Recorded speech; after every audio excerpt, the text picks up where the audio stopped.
اعوذ باللہ من الشیطان الرجیم بسم اللہ الرحمن الرحیم۔ سورہ آل عمران کی 2 آیتیں پڑھ رہا ہوں، آیت نمبر 8، آیت نمبر 9۔ ربنا لا تزغ قلوبنا بعد إذ هديتنا وهب لنا من لدنك رحمة۔ اے ہمارے پیارے رب، ہمارے دلوں کو نہ پھیریے جبکہ آپ ہم کو ہدایت دے چکے اور ہم کو اپنے پاس سے رحمت دیجئے۔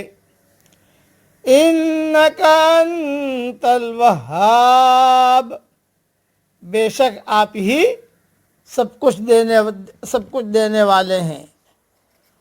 ربنا انک جامع الناس لیوم لا ریب فیہ، اے ہمارے پیارے پروردگار، آپ جمع کرنے والے ہیں لوگوں کو ایک دن جس میں کوئی شبہ نہیں۔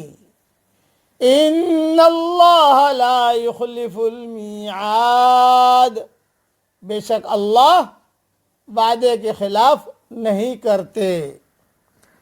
مختصر تشریح سن لیجئے۔ جس طرح راستے کی پھسلن ہوتی ہے، اسی طرح عقل کے سفر کی بھی پھسلن ہوتی ہے، اور عقل کی پھسلن یہ ہے کہ کسی معاملے کو آدمی اس کے صحیح رخ سے نہ دیکھے۔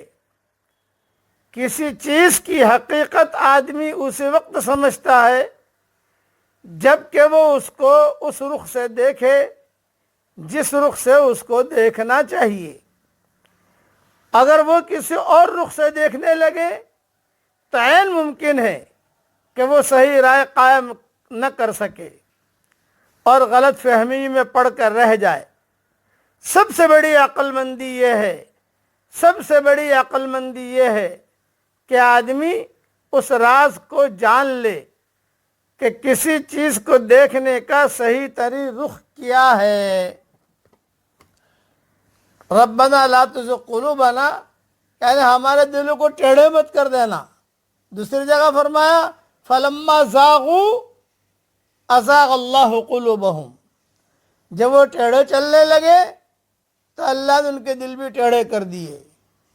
دل جو ہے ٹیڑھے کب ہوتے ہیں؟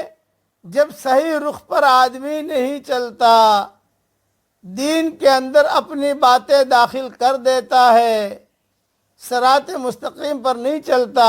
اس لیے ہمیشہ یہ دعا مانگتے رہنا چاہیے، اٹھتے بیٹھتے۔ فقہاء علماء نے لکھا ہے کہ اٹھتے بیٹھتے بہت دھیان سے 2 جملے آدمی کو مانگتے رہنے چاہیے۔ پڑھو میرے ساتھ، ایاک نعبد و ایاک نستعین، اے اللہ ہم تیری عبادت کرتے ہیں اور تجھے سے مدد مانگتے ہیں۔ ایک دعا یہ ہوئی۔ دوسرا اہدنا الصراط المستقیم، اہدنا الصراط المستقیم، اے اللہ ہمیں سیدھا راستہ بتا، سیدھا راستہ بتا۔ اب سیدھا راستہ بتانے کے لیے کوئی نبی تو اس وقت سامنے آئے گا نہیں، اللہ بھی سامنے نہیں آئے گا، اللہ بھی نہیں کہے گا کہ یہ سیدھا راستہ یوں چلو، کوئی نبی بھی نہیں آئے گا، حضور صلی اللہ علیہ وسلم بھی نہیں آئیں گے کہ ہاتھ پکڑ کر چلا میں یوں چلو۔ لیکن اللہ نے عقل دی ہے اور اللہ نے دلائل دیے ہیں اور اللہ نے علماء حقہ دیے ہیں اور صحیح راستہ دیا ہے۔ وَأَنَّ هَذَا صِرَاطِ مُسْتَقِيمًا فَاتَّبِعُوهُ، کہ سیدھا راستہ ہے، اس کے پیچھے پیچھے چلو۔ اس لیے بہت بڑا ناکام ہے وہ مرد وہ عورت جو راہ راست پر آ کر بھٹک جائے۔ سیدھے راستے پر آ کر بھٹک جائے، وہ بہت منزل سے دور چلا جاتا ہے۔ اس لیے بھٹکنا نہیں چاہیے۔ اس کے لیے قرآن میں دعا منگوائی، ربنا لا تزغ قلوبنا بعد اذ ہدیتنا وہب لنا من لدنک رحمہ انک انت الوہاب، اے اللہ ہمارے دل ٹیڑھے مت کرنا۔ ہدایت ملنے کے بعد دل ٹیڑھے ہو جاویں، یہ آدمی کی بڑی گمراہی ہے، یہ ذہن میں رکھنا۔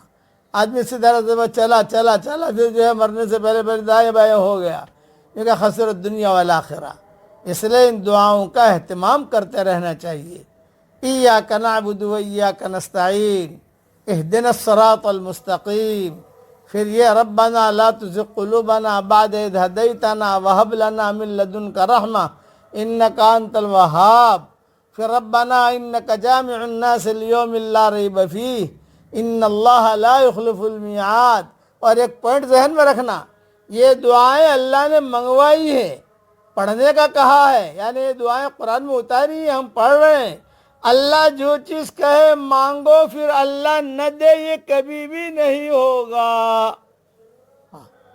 اللہ تعالیٰ کہے کبھی تم یہ مانگو، مانگنے کے لیے تو قرآن میں اتاری ہے اللہ تعالیٰ نے یہ دعائیں، اور بعض مرتبہ سارے لفظوں میں کہا، یہ کہو قل رب اغفر وارحم وانت خیر الراحمین، قل اللہم مالک الملک تؤتی الملک من تشاء، یہ کہلوایا کہ یہ کہو یہ کہو یہ کہو۔ تو یہ دعائیں جو ہیں یہ عرشی ہیں، اور ان دعاؤں کو، یہ دعائیں عرش کا راستہ جانتی ہیں۔ اللہ تعالیٰ ہم سب کی ہر برائی سے حفاظت فرمائے، اور ہر خیر ہم سب کی طرف اللہ متوجہ فرمائے۔ آمین۔ وآخر دعوانا ان الحمدللہ رب العالمین۔